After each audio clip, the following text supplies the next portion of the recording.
Welcome back in, ladies and gentlemen, into the one and only Straight Facts Homie. We are an NFL talk show, TV show, 60 minutes coming your way, and we have a very, very special guest. My name is Mason Souza. Alongside, as always, there's Walter Sabina and John Lyons. And the fourth man, you may recognize him. You definitely recognize his pipes.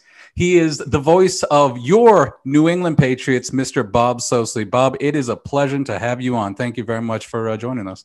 Well, Mason, it's my pleasure to be with you, Walter and John, and great to be with the audience tonight. Absolutely. So we'll fire as many Patriots, Brady, and what's wrong with the Patriots takes and questions your way, and we'll have some fun with this. Just wanted to let you know the people watching, we're on Facebook, Twitter, Google us, Straight Facts Homie. Vimeo is where this past video can be found in its entirety, and obviously we'll post it, and it'll be up there forever. Bob, before we get into obviously the drama of what's happening with maybe in year one with Brady getting the upper hand of Belichick, that's immediately what I go to. I want to ask you specifically, how has this year been? I'm sure you've been asked multiple times, but obviously calling games with no fans at home and calling games at Gillette Stadium while the Patriots are on the road, has it been weird? Did you like it? Maybe for me specifically, I would have loved the no traffic getting out of there for home games, but did you hate it? Did you like it? Can you give us kind of your take and your experiences in this wacky year? Yeah, Mason, like everything else in our lives, it was a very bizarre and unfortunate season. And if there was a silver lining to the very dark cloud that hovered over the season in general, particularly for the Patriots, it was the fact that Route 1 was easily there was free of traffic, and I was able, as you alluded to easily get in and out of Gillette Stadium for home games and even for road games. Not surprisingly, it was such a bizarre experience to drive into Gillette to a mostly empty parking lot, first of all, for the home game, not park and wander through the tailgaters setting up, many of the grills already fired up by the time I would arrive on a Sunday morning, about 4 hours before kickoff. And it was one of my favorite parts of the experience, seeing the stadium awaken, which included everything on the pre. Foremost, of course, in that experience was encountering a lot of tailgaters, including some people that I've gotten to know during my experience calling the Patriots games. I can tell you, who's in that first row as I'm making my way from the media parking lot toward the Hall of Fame area plaza, and making my lap inside the stadium underneath Gillette and eventually around the field. I would take a lap once I walked out onto the playing surface before I made my way up the steps into the broadcast booth. And I would see familiar people each week, some of the stadium ops personnel, cameramen that were there for NBC Sports Boston and some of the other media outlets, of course, my colleagues on air in the media. And it was a routine, and there was a rhythm to the day, whether it was a 1 o'clock game or 4:25 game at Gillette on a typical Sunday. And it was something that I really I love that awakening of the stadium, as I said. And of course, this year you pulled into a mostly empty parking lot for home games, parked in a different space, made my through the COVID check area where you had to have your temperature taken, down the steps toward the broadcast booth. No buzz whatsoever, no hubbub on the concourse. The militia, end zone militia, weren't getting their condiments on their food, feeding themselves before they would take up their posts in the end zones before the game, just outside our broadcast booth. I would see all of them gathered around in front of the concession stands.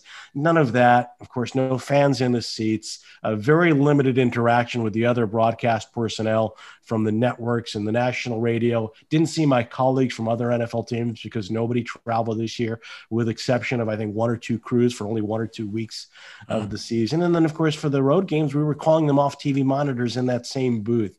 And while I loved being at least in the broadcast booth, there wasn't anything enjoyable really about the experience, other than the fact that we were very fortunate that the season was being played and we were still being paid at a time, of course, when so many lives were disrupted and so many people had lost their jobs during the course of the pandemic.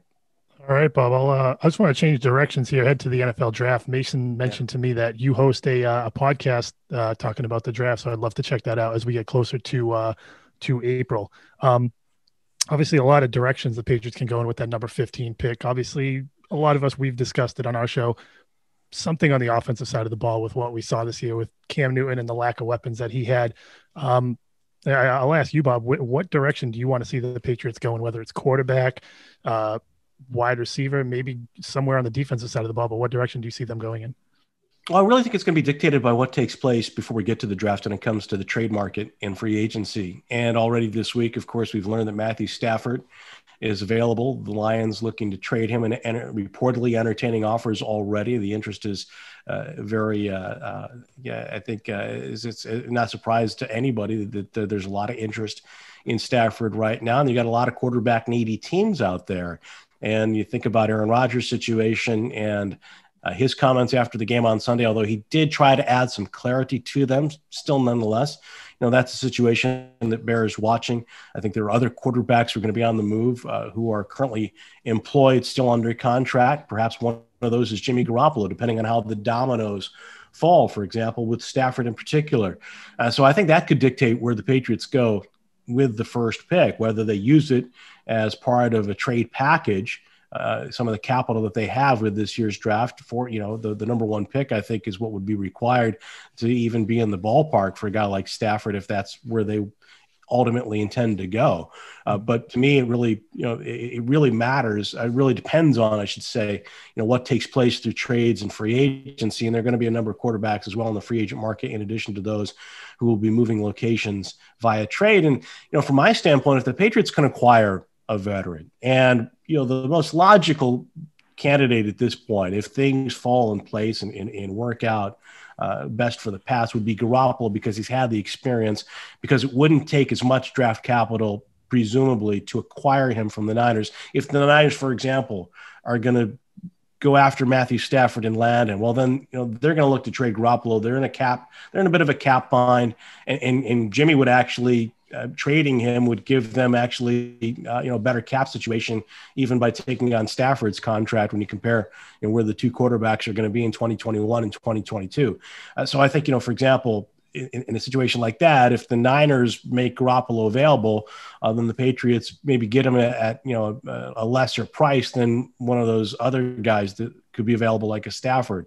And then you're thinking, okay, you get the veteran quarterback. Now you don't have to reach for a quarterback in the middle of the first round. And there are probably going to be 4 quarterbacks taken maybe in the top 10 picks, the way things look right now. So I'd hate to see for them to reach at 15, say, and get a guy that, probably merits a second round selection. They could try to trade up for one of those other top quarterbacks, but I think there's only one so-called can't miss, and that's Lawrence. So from my standpoint, if the Patriots can get a veteran, take some of the pressure off at the position, and then maybe be able to use a later pick, a second or third round pick on a young quarterback, because I think you should draft a quarterback every couple of years. To me, that's the best strategy. Ron Wolf employed it for years with the Packers, and I think we have seen Belichick through the years, ironically enough, do that as well.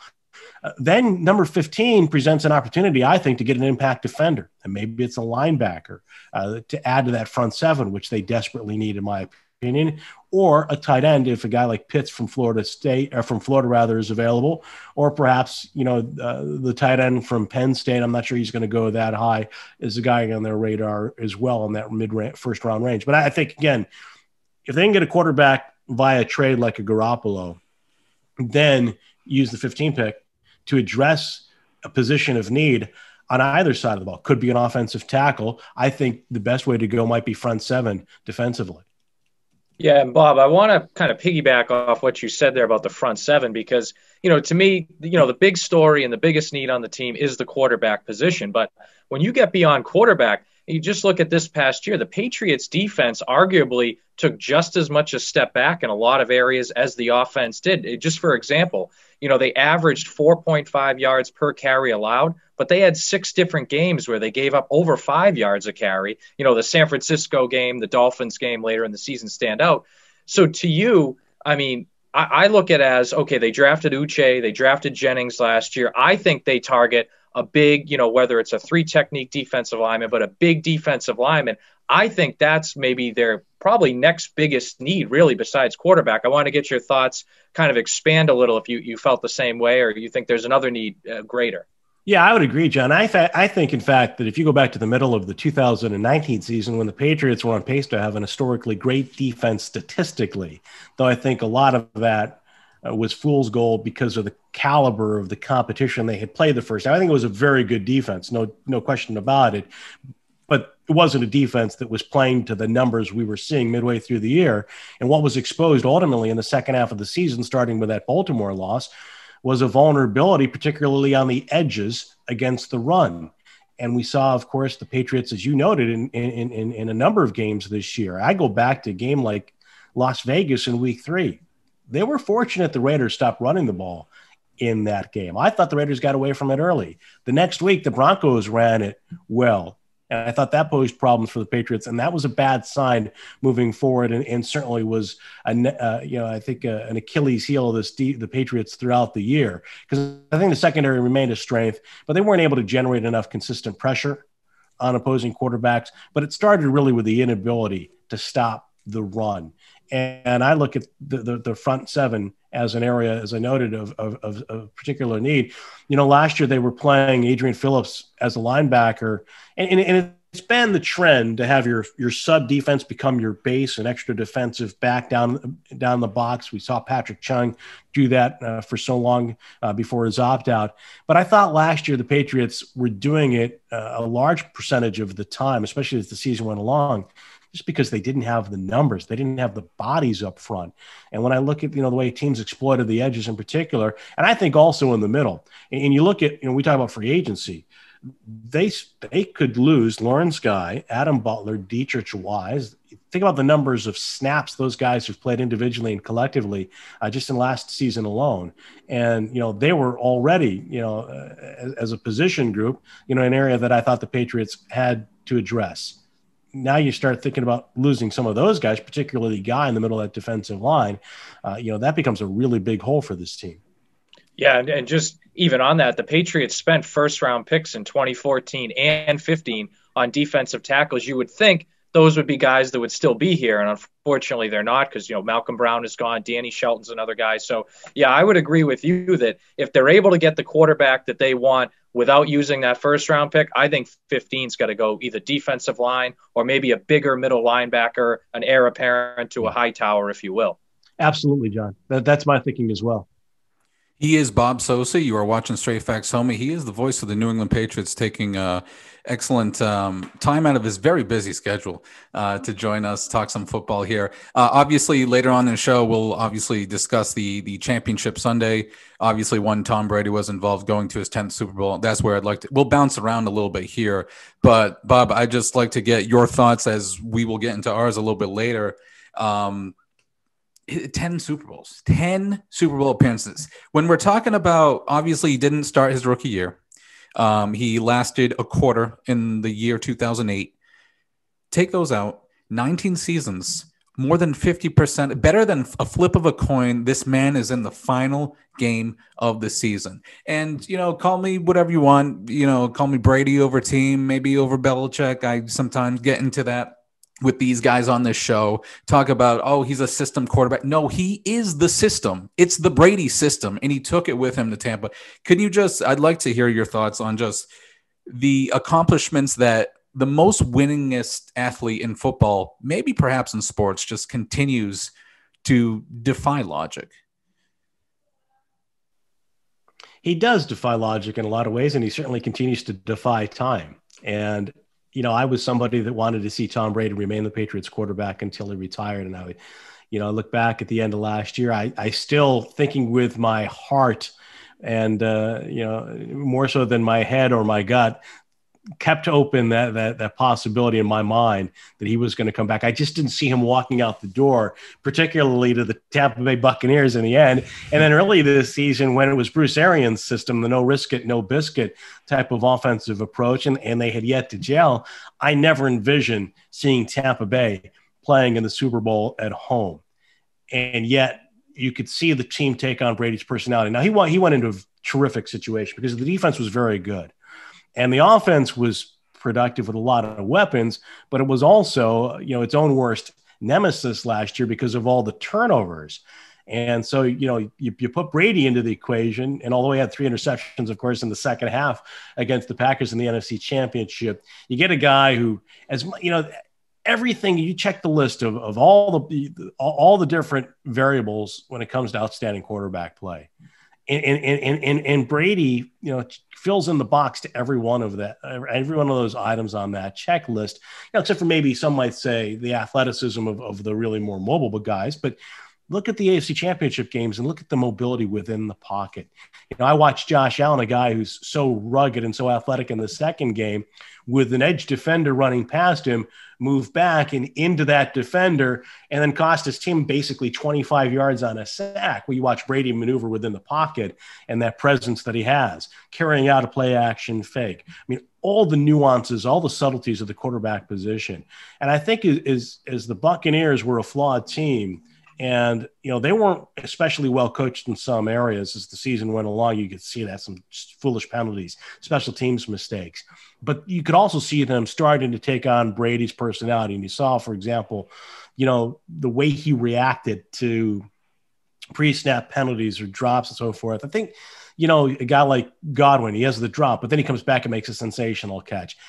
Maybe that's a poor example to use, but to me, okay, that's a guy who's coming through for Brady. Brady's persona, Brady's standard of excellence. Those guys rose to the standard he set. Matthew Slater said it throughout his career. The time that I've been covering the Patriots, you walk in that locker room and you see the greatest player ever working harder than anybody else. How do you not work hard or try to work as hard? And I think the Buccaneers talked a lot about that in the last couple of weeks. What Brady brought to that team. And I think Arians talked about it as well. And so I think it transcends the physical gifts that he has and the situational football knowledge and generally the way he's protected the ball in key spots and made the right decisions. And in the way he elevates his play at the most important times. Think about Super Bowl 53 when they needed the drive and they needed the perfect throw. He made it to Gronk. And, the start at Green Bay was imperative for them. And he was sensational on that first series for the Bucs. But he defies not only logic and father time, but to me, he defies any real fitting adjectives because you run out of time talking about, in my opinion, how great Tom Brady's career is and just how much better he is as a winner and as a quarterback than any contemporary and I think really any predecessor in NFL history.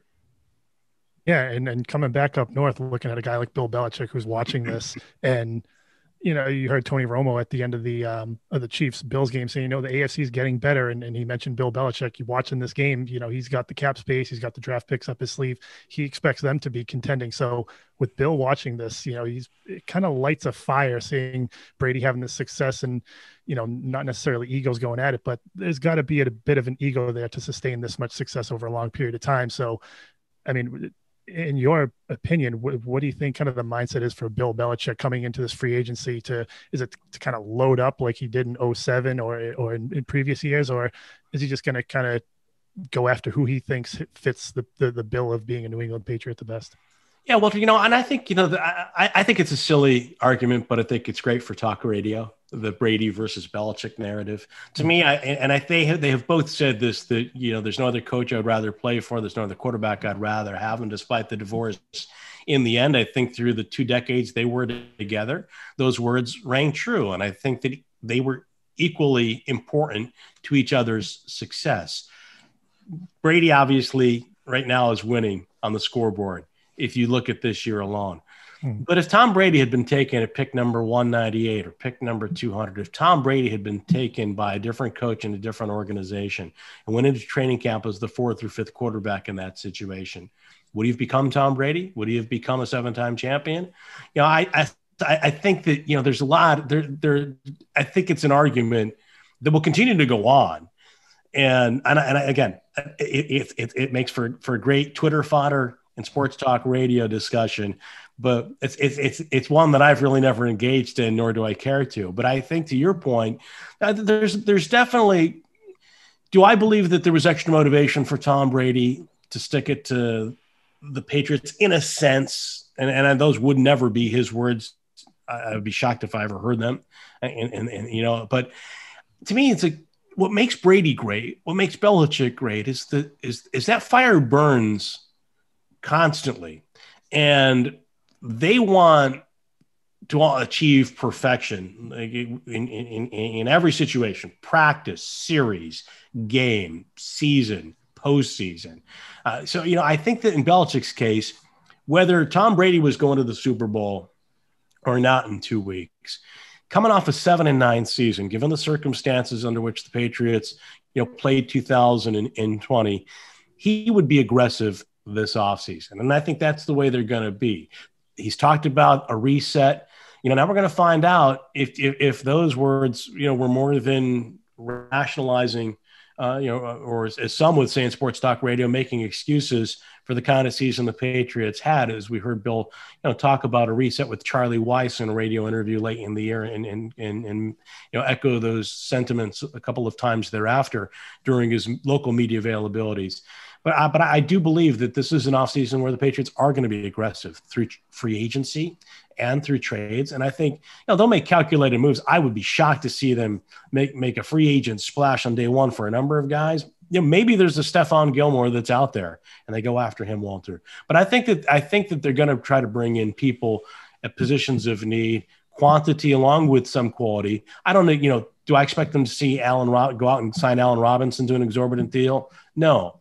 But could they get Curtis Samuel and maybe a second or third other quality NFL receiver at a lower price to come in? Same thing with the tight end position. Maybe Hunter Henry's the guy. Maybe he's not. Maybe his price is too steep. So do you go after Jonnu Smith or somebody else on that second tier? And I think they'll do that. Yeah, Bob. And I think the tight end position to me is one of the most interesting on the entire team because, in 2010 to 2018, you had Rob Gronkowski, the best tight end ever. Yeah, and then in 2019, the tight end position combined, through Ben Watson, Ryan Izzo for 30 catches total. And then they draft two guys. They trade up to get Devin Asiasi instead of a guy like Adam Troutman, who they could have picked at the time.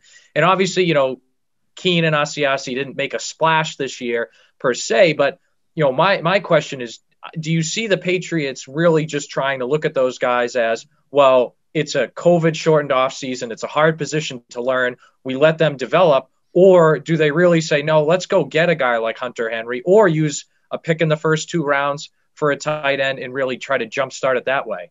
Well, I think you can go out and get a veteran guy like a Hunter Henry. Again, there's no question about it. Belichick definitely would covet Hunter Henry based on what we heard Bill say about him this year before the Chargers game, and Bill's relationship with Henry's former coach and Bill's relationship with the Henry family. Apparently, the way he embraced him after the game this year out in Los Angeles. To me, that's not necessarily giving up on Devin Asiasi or Dalton Keene. And I do think that the COVID circumstances plus the injuries are factors you cannot dismiss. It's far too early to me to write off either one of those players when it comes to having a future and a bright future with the Patriots. I do think that it's a complex position, particularly in the Patriots system, that these guys were challenged by the lack of time on the field in the spring as well as the truncated training camp, and then both were injured during the course of the year. And I kind of see Kane as he develops into maybe kind of more of a moving piece, not necessarily a tight end per se, but as a guy who could be a Kyle Juszczyk type to complement a tight end. And I think the fullback position has been so important to them. And Jakob Johnson, more than acquitted himself at certain times over the course of last year. But I think that's a position where maybe Dalton Keene is groomed as the next guy who could be your fullback H-back and, a tight end who can line up in the slot to complement your inline player at that position. And I think as well, when you look at, a guy like Ryan Izzo, he gave them everything he could, but they were far too dependent on him last year when it came to the numbers of snaps that he was playing week in, week out. And, it's being the one guy that they could really depend on just to be out on the field. And, he gave them everything he had, but to me, they've got to upgrade at that position. It's definitely an area of need. And I can see them, making a move for a veteran to not necessarily, give up on Asiasi or Kane, but to come in and be the main guy that takes some of the pressure off those guys and go back to more 2 tight end sets, which we really didn't see as much of last year as we become accustomed to. Yeah, and I would even just, my mind goes back to 2010 where they draft Gronk and Hernandez, but they still signed Algie Crumpler, right? Or 2004 they draft Ben Watson, but they still had Daniel Graham, who was a first round pick from a couple of years earlier. So you're right. They've shown a tendency, even with the younger guys, to have some sort of veteran presence that's either going to stabilize it or just kind of help bring those guys along for sure. So yeah, I definitely see what you're saying there. And John, when I look at the position too, I think that the mistake the Patriots made was neglecting the position for some time. And it goes, and the same with along the quarterback lines. When you talk about the Patriots, they had drafted Garoppolo, but then they backed that up by drafting Brissett.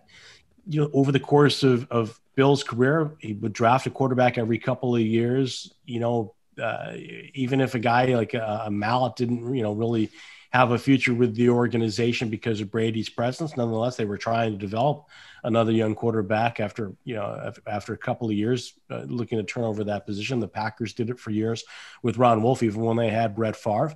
And I think with the tight end position, I think the Patriots neglected it for some time. I think after Gronkowski and Hernandez, I think they only drafted 2 tight ends, and they might have been picks from the 4th or 5th round or later between that period of time and at least as recently as a couple of years ago. So I think it was a position that and you had to think that Gronk was near the end, whether he announced his retirement or not. I know there was some uncertainty, of course, going into the spring of 2019 after the Patriots beat the Rams, but clearly the signs were there the season before that the Patriots needed to find the next guy at that position. Exactly. And, piggybacking on that, there was, that regular season game where Rob post-game flat out said, is there truth to this rumor that you were about to be traded? I think they lost to the Lions week 3 earlier in that season. And I believe it was to Detroit. And he's like, yeah, it's true. I was going to leave, but Tom Brady's my quarterback. I'm sorry, just with that being said, at least in the free agency or in the draft, prepare yourself because the writing's on the wall with Gronk there. He made it known. No one in the Patriots organization seems to ever do that. Let the inside noise. Yeah, that's true. That's what happened. You got to be prepared for, what's coming past Gronk. Yeah. And Mason, you go back to the post game of Super Bowl 52 after the loss to the Eagles, after Mike Florio, I think it was, reported on the pregame show that Gronkowski was considering retirement. I mean, Gronk didn't, dismiss that notion after the game. He admitted to the uncertainty about his playing future.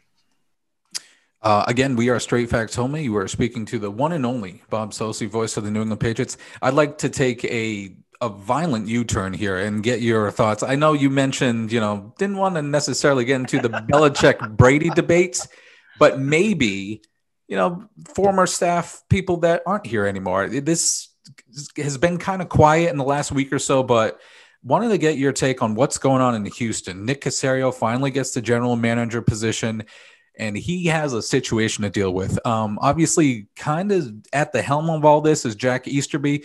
This is kind of a 2-part question. Obviously, your take on this kind of sticky situation in Houston, and now Caserio seems to be, if he's going to be able to put a giant Band-Aid on that, we'll see in due time. And did you have, during your time there, obviously, been calling the Patriots for some time now, any interaction with this Jack Easterby? Because he seems like a very mysterious character around the NFL.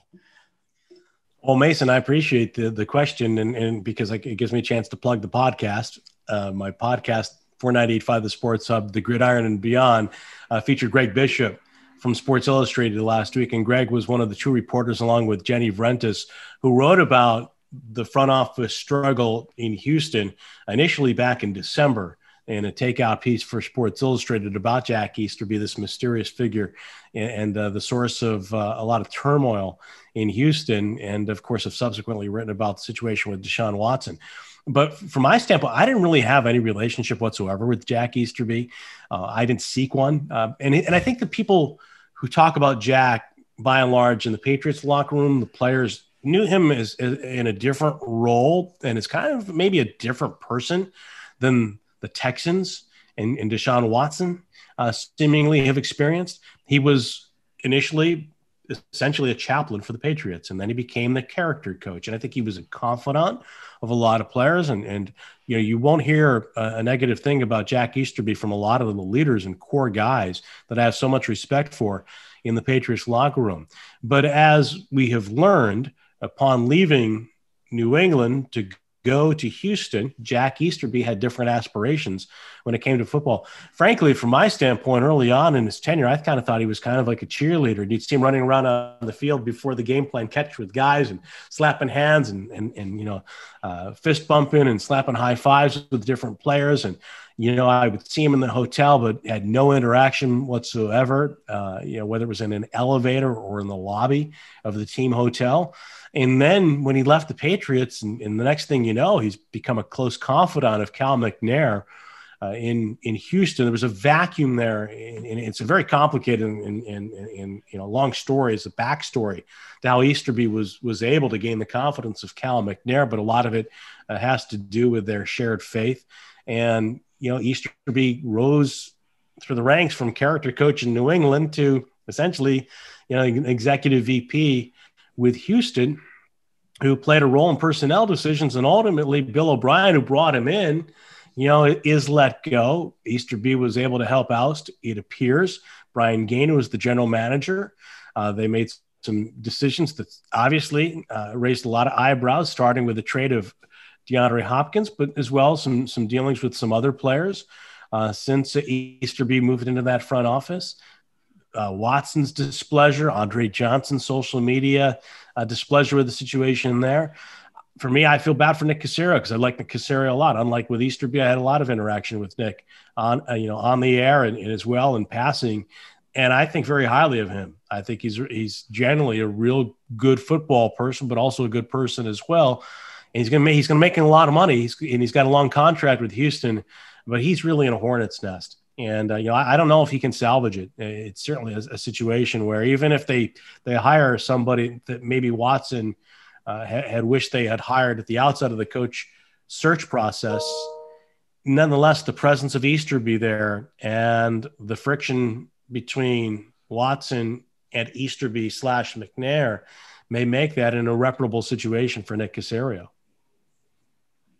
Yeah, and looking at like the coaching situation, you know, we've talked about it on our show in the past where, you know, a lot of these coaches and kind of referencing Deshaun Watson here, wanting to be a part of them hiring the GM kind of didn't get his way. So now he's kind of trying to get out of Houston. But you see a lot of these teams that they fire their coaches late in the season on Black Monday. And then it seems like the wild card weekend or divisional weekend, they have that coach without going through the due process. And I know Houston is still in the process of, you know, doing second, third interviews with coaches, but you see a guy that's ready to coach in Eric Bieniemy or a Brian Dable. And a lot of these teams, jump right on to hiring kind of what seems to be like the first or second guy they interview. So I don't know if there's a reason out there why these teams are jumping the gun instead of waiting till after they see these coordinators' performances, you know, post playoff or post Super Bowl to really get in depth with a third, possibly fourth interview and maybe find their guy, because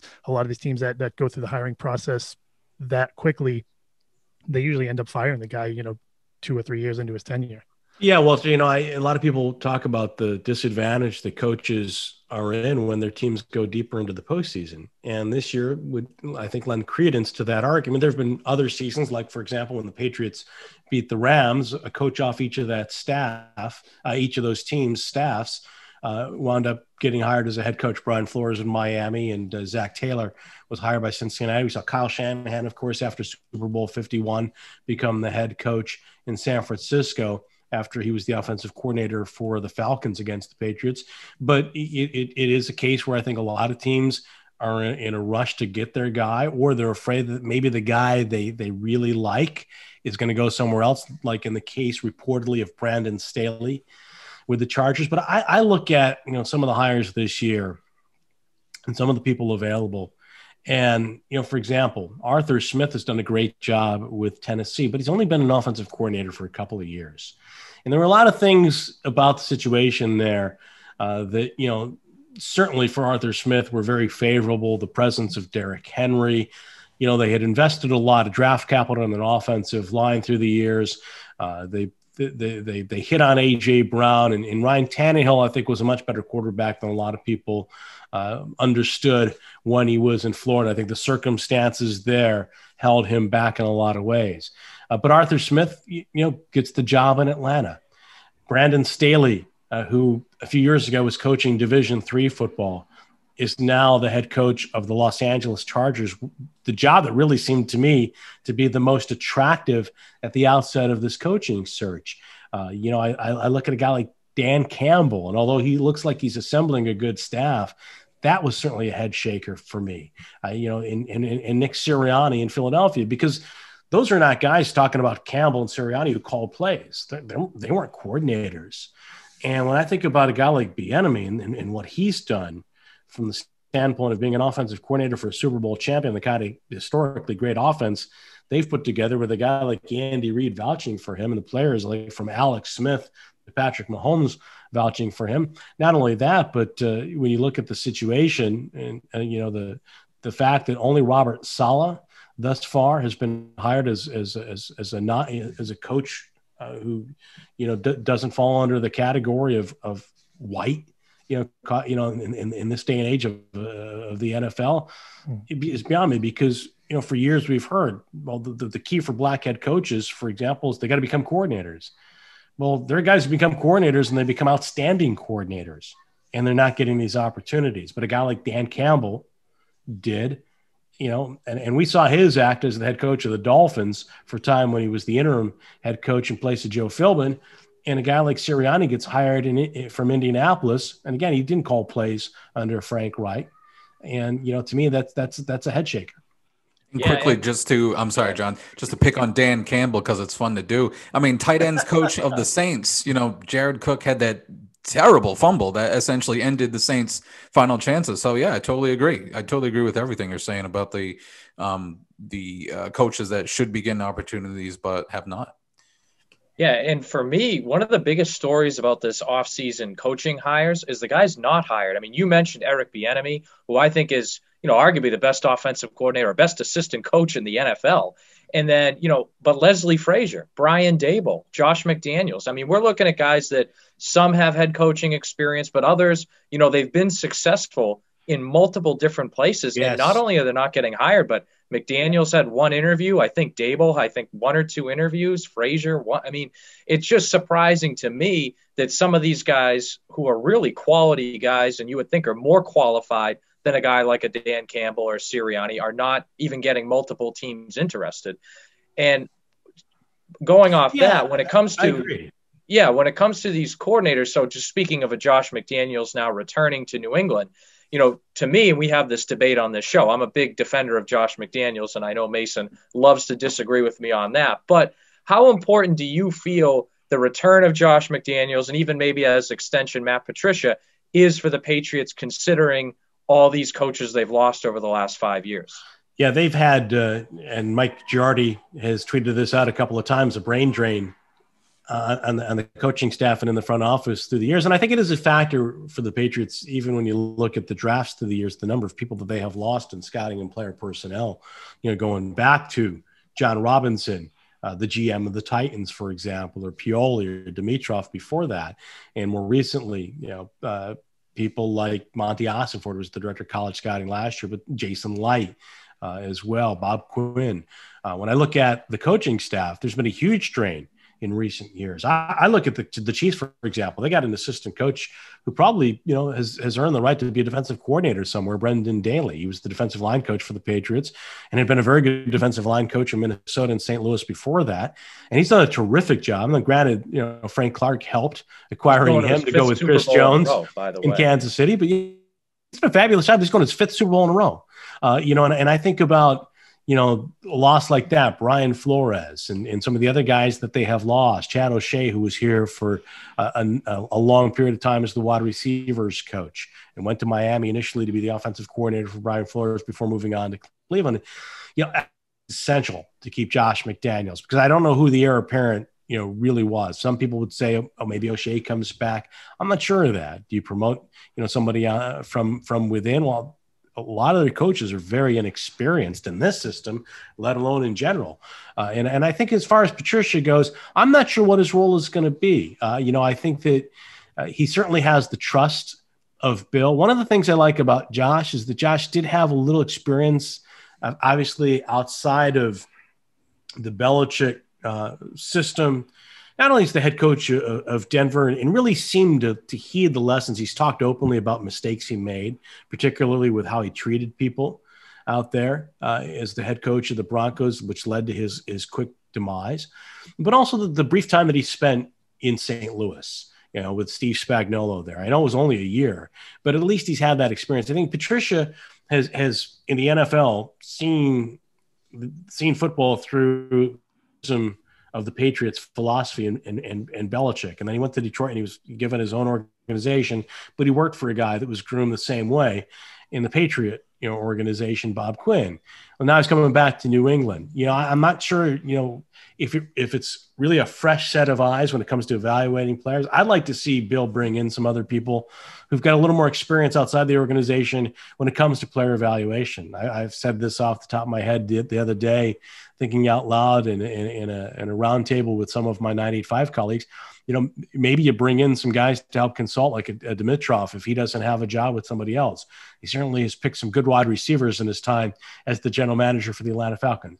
I trust in Bill. I think, there's never been a better coach. I think he's a better team builder and general manager than, a lot of people at this point in time, believe, because of the recent drafts and because of the predicament that they're in. But I think over the long tenure as the Patriots, personnel man, he's hit on more players than he's missed on when it comes to key acquisitions. But I do think that, they need some fresh perspectives perhaps and some other people to lean on. So I got what I'm saying basically in my long-winded way, as usual, is that I think having McDaniels back is a plus, because I'm with you, John. I think, in fact, I think this past year, Josh McDaniels, really had to be a magician at times, given the restraints that he had with that offense, not only because of the quarterback play, but the limitations in some of the areas we've talked about, and just the lack of personnel groupings that you would typically have at your disposal, and that he's had to try to create mismatches and craft game plans from week to week. But I also, with regards to McDaniels, I think it's essential to have him back. And with regards to Patricia, I don't think it hurts, but I'm not necessarily sure, how much of an impact it's going to have, because I don't know what kind of role he's going to have and what he's going to be called upon to do. Yeah, and I would kind of agree with pretty much everything you're saying, especially on the Patricia end, because to me, Patricia was a good defensive coordinator in New England, but I don't think it was a massive coincidence that largely the same personnel took a big step forward in 2018, after he went to Detroit under Flores. Just like you said, fresh, I know he had been the linebackers coach, but fresh set of eyes, a fresh elevation of position helped them out a lot. So I think Patricia coming back, it won't hurt, but I don't think he's going to come back and all of a sudden their defense is going to be, what it was in the 2018 playoff run or early 2019 all over again all of a sudden. I think one of the things that's telling to me is the way each has handled their head coaching opportunities. When we talk about the differences between Brian Flores, for example, and Matt Patricia, I think you'll find people in Detroit very critical of Patricia from day one. And I think the unfortunate description, which is probably the best description, is that, maybe he tried to be too much like Belichick in the way he ran that team and the way he interacted with the media from the outset and team personnel. And that's been a common mistake with some guys that have coached in New England and then gone elsewhere with head coaching opportunities, from Charlie Weiss to Matt. And then you look at Brian Flores, he was clearly his own man when he went to South Florida and took over the Dolphins. Now, I think players on the Patriots, have a lot of respect for Matt Patricia, and you'll find a lot of defensive players that will swear by him and the impact that he made. And I think he was a good defensive coordinator for this team. But I think, my sense is that he really sees the game based on the way he was reared by Bill and really thinks along very consistent lines with Bill, which is important. You want to have consistency when it comes to your coaching philosophy. But I also think that it's important to have somebody that may also see the game a little bit differently and at least, bring that perspective to your weekly conversations when you're formulating your game plan and how you're going to go about attacking another team, and at the same time as well, how you're going to go about acquiring players, for your system. We'll get you out of here on this one, Bob, and thank you so much for taking your time. We kept you a little long, but those hot takes just keep on coming. Straight fire takes on Straight Facts Tell Me with Bob Socci. An easy one. I know you kind of mentioned it earlier. I believe it was Walter's first question. Who is the starting quarterback of the New England Patriots in the 2021 season? And give us a Super Bowl prediction. Super Bowl 55, Bucks and Chiefs. My head says the Chiefs are going to win. But, just as my heart wanted Tom Brady to remain a Patriot, I think that I'm going to go with my heart again, and Tom Brady's going to win his 7th Super Bowl title, then his 10th Super Bowl appearance. To me, I think, the Bucks, their defense is playing at a different level, in the playoffs for sure. Now, granted, they lost the 2 safeties against the Packers, and they're going to need all hands on deck. Pardon the pun. The Buccaneers playing in front of their pirate ship down at Raymond James Stadium. But I got to go with Brady and the Bucks again. It's my heart talking more than my head. But Kansas City's incredible. I mean, they coasted through the season and then they flipped a switch. But I think the Bucks will be more aggressive. I think Todd Bowles will have a much better game plan for the Chiefs than what we saw from Buffalo, for example, last week, or Cleveland the week before. And as far as the Patriots quarterback, I'm going to say Jimmy Garoppolo. And I'm going to say because it seems to me that San Francisco is despite what Kyle Shanahan has said about Garoppolo since the end of last year, and some of the players have said, I think in their situation, they're in a cap bind. They could find a quarterback with a higher upside, more talent than Jimmy, and also at the same time get rid of the contract. I don't know if Detroit's willing to trade Matt Stafford within their conference, but I think San Francisco is a team that is probably an aggressive suitor. And I think that, whether it's Stafford or somebody else, I think the Niners are a team, based on the reporting out of San Francisco, they're a team that's looking. They've got Garoppolo, he's their guy.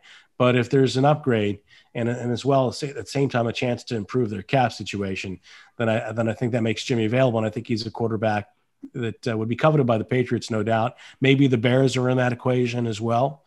Jimmy from Chicago, and the Bears needing a quarterback for 2021.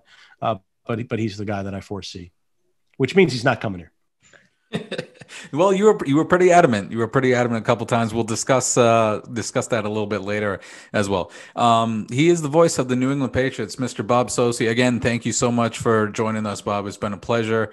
We hope you have a tremendous off season. Follow him on Twitter at Bob Socci. The podcast he mentioned, The Gridiron and Beyond, definitely an excellent listen. And you have a draft show obviously coming up on the Sports Hub, which is must-listen radio as always. Yeah, Mason. In fact, we may expand the draft and pre-free agency coverage on the Sports Hub on Sunday mornings. Nothing official yet. Okay. But fingers are crossed that hopefully after the Super Bowl we can get something going on the air, at least for a couple of hours each week on Sundays.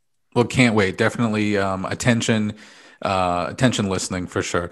Bob, thank you again very much. Thanks for taking the time. Enjoy your knowledge. Enjoy having you on. Would love to do this down the road. Really appreciate it.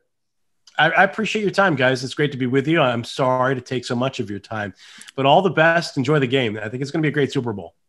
I think so as well. He is Bob Socci. We'll be right back.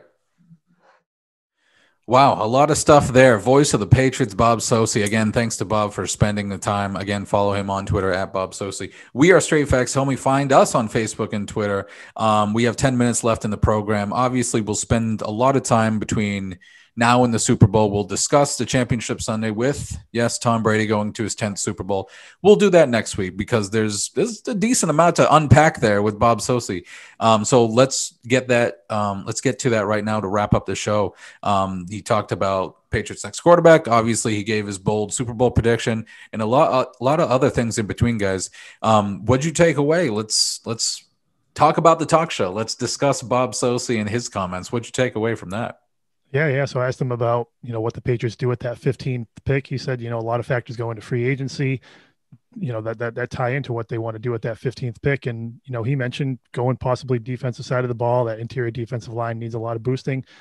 I mean, I'm sure there's people out there that they want that franchise quarterback, but I read an article with the Indianapolis Colts GM. He said there's a difference between taking, the best quarterback and then taking the right quarterback. So if you don't want to reach at 15, depending on what you do in free agency, if you go out and possibly get Matt Stafford, if you can get a Jimmy Garoppolo, like Bob alluded to, if you can get a veteran presence there, then with the 15th pick, maybe you go defense side of the ball. Maybe you bring in, a skill position. If there's a couple wide receivers, maybe if Jalen Waddle from Alabama falls to 15 or whatever, you can get a young receiver to go alongside whatever quarterback you have in. So, and then that leaves the 47 pick. You can go defensive side of the ball, whether it be another linebacker or, defensive tackle. So, I kind of agree with him where free agency, how that shakes out is going to dictate how the pick goes. But I think there's a lot of people out there from what they saw for the last 20 years on offense. They want to see a franchise guy there right away.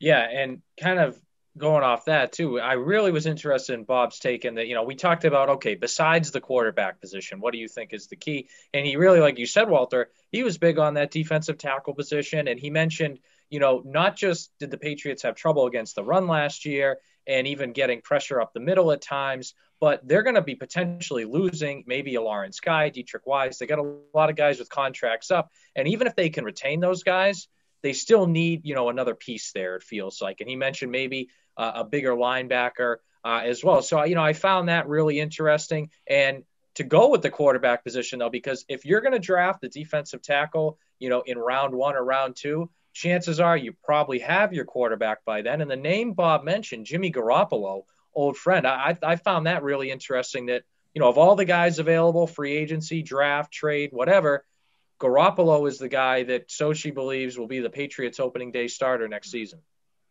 Yeah, those were the two big ones for me. He mentioned defensive tackle at 15. I was quickly like, "Ew, come on, really?" Defensive tackle in a season. Yes, I understand. He made excellent points, as you both just mentioned. You could be losing essentially that entire front, that defensive tackle. You didn't have Dante Hightower. The run game, as John, you mentioned in one of the questions to him, the run defense was atrocious at times for the New England Patriots this past season, along with other things. But, especially if Hightower isn't back, does he, opt out another season? Does he call it a career? Okay, then I might get on board with a solid run stuffer. We kind of saw with, obviously, I said we'll talk about the NFC Championship and the AFC Championship next week, but with Vita Vea coming back for the Bucks, just a presence, a Vince Wilfork type creature, a refrigerator-shaped gentleman, if you will, just there clogging up 3 gaps. That's huge. And the offense on the other side ends up being one-dimensional. But at the same time, yes, he was very adamant. He's like, Jimmy Garoppolo, get him back here. I don't know if the 49ers want to move on like a lot of people think they will. They put that Super Bowl second half performance on him a lot, which I do think is unfair because like Patrick Mahomes has done it seemingly 12 times already in the playoff, even though he's played 6 playoff games. He's coming back from deficits time and time and time again. So, that's one thing. But if that is not attainable, if getting Garoppolo, if getting Matt Stafford, if getting whoever is not attainable, I think you use that 15 on a quarterback. I think you have to use 15 on a quarterback. He mentioned something else saying, I think every other year or every 3 years, you should be drafting a quarterback. I totally agree with that. But when are you drafting? Are you drafting them in the 6th round? Are you trying to get another Tom Brady at 199? That seems, not feasible. It seems, finding a unicorn, which Tom Brady was back in the year 2000. You have the number 15 pick for a reason. And I think you got to go, if you are not confident, and obviously the draft is going to be after free agency trades happen. If you don't end up getting that veteran quarterback, I think you have to use 15 on a quarterback in the draft. Yeah. And kind of going to the NFC Championship game, Mason, you mentioned like you're trying to draft a quarterback every couple of years, but when are you drafting that? And you look at the Packers situation this year, they've got Aaron Rodgers, who's playing well, probably going to win MVP. That's a team that's in a win now mode. So what do you do with your 1st round pick? This past year, you draft Jordan Love, quarterback, where You don't need him. Maybe it's a business move for the future, but at this time, your quarterback's playing well. Draft a skill position or someone to, to have Aaron Rodgers utilize. And then not only that, with the second round pick, you draft AJ Dillon, who played limited snaps this year, played behind Jamal Williams and Aaron Jones. So your first two picks ended up sitting on the bench for a majority of the year. So I just look at those two decisions and it kind of adds up, where are you drafting these guys if they're going to sit on the bench? Are you wasting these early round picks where you could address some other need, or are you taking them and now they're riding the bench? So with the Patriots, I think their main need, from what we saw with Cam Newton last year, is quarterback, but I feel like that's the obvious position. You could say wide receiver, but he missed with N'Keal Harry at 31 or 32 a couple of years back. Do we trust Bill trying to take a quarterback in the first round? But with Bill, I trust him later in the draft. He's always able to find these diamond in the rough guys to come in and play well on defense. So I think they need to address the offense early in the draft. And I trust Bill enough to find these guys, like he had the Josh Uche, the Anthony Jennings, if they can perform in the coming years. I trust him further down the draft to find those guys to fit into his defense. Yeah, and another thing Bob mentioned that I think really what you're both saying is, it can't be understated how much COVID and lack of practice time really affected young guys' development. And you look at the quarterback position, it had a negative effect on Jarrett Stidham. And I'm not saying Jarrett Stidham is going to be a future Hall of Fame elite quarterback starter, but it definitely hindered his development, as well as a lot of these rookies. You look at the two rookie tight ends they drafted, hindered N'Keal Harry's development as well. I mean, 1 year to 2 year jumps. So I think a big challenge for the Patriots this offseason is really trying to project out, okay, which of these young players really is going to make the jump and it just got delayed by COVID, and which one of these guys are not going to make the jump because they're not what we thought they were. And I think that, to me, not just for the Patriots, really the whole NFL, that is going to be one of the biggest questions that every team, Patriots included, is going to have to answer, especially the Patriots. They're trying to reset, move on, not just from Brady, but really they've got a lot of young players here, and they're going to have another draft of a lot of young guys that they're trying to really build the next iteration potentially of this dynasty. They're going to really have to make the right decisions on which of these guys are going to make a jump and we keep around, and which are we going to try to replace. John, you talk about players taking a jump on the Patriots. You would have hoped that would have been one N'Keal Harry this season. He would have been one of them. And, I understand what you're talking about. It takes a special player to just, be NFL ready. I mean, call it unfair, nitpicking, whatever. Excuse me. I look at Justin Jefferson with the Vikings. I mean, it seemed like he was NFL ready. COVID didn't stop him from having 1,400 yards, breaking Randy Moss's rookie record. Maybe the Patriots just have the wrong guy. I mean, you mentioned, you brought up the tight end situation with Bob, saying Adam Troutman was there, who, made not an amazing impact with the Bears, I believe. But, a little bit better than Keenan Asiasi. Yes, it was tough for them to stay healthy this year. And, because I'm all over the place here. Speaking of healthy, I mentioned Jimmy Garoppolo. He may be, maybe it's the system. Maybe it's, okay, he's been here, Belichick's system. We'll get to 11-5. We'll get to a divisional playoff round. Everything's back to normal. If he can stay healthy, because now I'm more concerned with, is Jimmy Garoppolo a starter in the league for the next 10 years? Is he going to survive in the NFL? Because I very much question his injury, not just his toughness, but is he injury prone? We've seen he's missed many games already with the 49ers. He had the ACL injury, foot injury here and there, missed, majority of the season last year. And obviously, again, all we know is 5.5 quarters with the Patriots. So again, Bob seems very adamant, bring back Jimmy Garoppolo. He was in the system, and then, Patriots will be back to where they are. I would put the caution flag up a little bit. I'm not entirely sure that, everything is going to be hunky. Not that the Patriots are going to the Super Bowl every other year, but at least back in the conversation with, obviously, the Buffalo Bills going 13-3, being the number 2 seed. I don't expect them to fall off the face of the earth. We can talk about them when we talk about the AFC Championship game next week. But it seems like a tough hill to climb, unless you open the capital to somehow, some way, get an Aaron Rodgers or someone like this. Was there anything else as we wrap up here? Oh, Walter, did you have something? Was there anything else as we close the show here with Bob and maybe just looking forward to, obviously you picked Tom Brady to win, lucky number 7 always. Yeah, no, just real quick. I think maybe if they do somehow happen to get Jimmy Garoppolo back, if they had intended to use him with Josh McDaniels, I wonder if that kind of secures a job here in New England for Josh McDaniels for years to come. Good point. So. Yeah, I think that's a great point as well. And Mason, I agree with you. My biggest question about Jimmy G, if he were to come back to New England, is health. We know he's good. We know he can play. He's gotten to a Super Bowl on his own, but he's been injured in New England multiple times in San Francisco. I think that's the biggest question for sure. Again, huge thank you to Bob Socci. Follow him on Twitter, Bob Socci, SOCCI, the voice of the New England Patriots. Thank you for joining the show. We have one more show before Super Bowl 55. We will discuss the championship games in great detail. Obviously, the Bucs over the Packers and the Chiefs over the Bills. They will meet GOATs versus perhaps the new GOAT. We'll preview that, and you better believe we'll give ourselves so much time to discuss the final game of the NFL season.